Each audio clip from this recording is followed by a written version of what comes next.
In a 2016 interview, John Ehrlichman, who served as Nixon's domestic policy chief, remarked, "The Nixon campaign in 1968 and the Nixon White House after that had two enemies, the anti-war left and black people.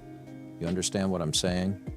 We knew we couldn't make it illegal to be either against the war or black, but by getting the public to associate the hippies with marijuana and blacks with heroin and then criminalizing both heavily, we could disrupt those communities. We could arrest their leaders, raid their homes, break up their meetings, and vilify them night after night on the evening news.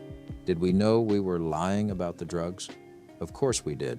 After Nixon resigned because of his involvement in the Watergate scandal, and I think, too, that I can say that in my years of public life, that I welcome this kind of examination, because people have got to know whether or not their president is a crook.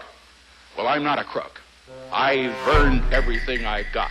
President Gerald Ford carried the torch. Abroad, he expanded U.S. involvement in controversial crop eradication programs in Mexico, spraying paraquat, a deadly herbicide, on cannabis fields, even though these crops were later sold to U.S. consumers. Although the administration claimed that Mexico directed and controlled the program, from 1973 to 1978, the U.S.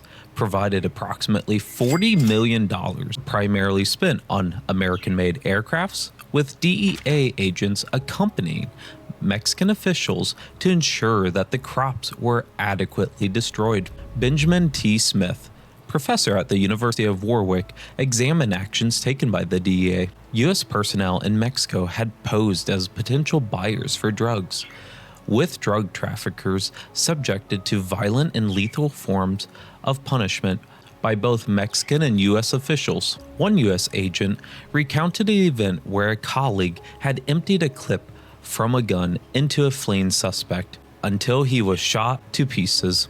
In a 1975 grand jury testimony, an ex-agent remarked, "Agents participated in the torture. Anybody, it didn't matter a shit who it was. They would actually participate in the torture of these goddamn people. I got caught up in a goddamn gunfight there myself and killed men. Now we were running into this kind of stuff constantly, all the time.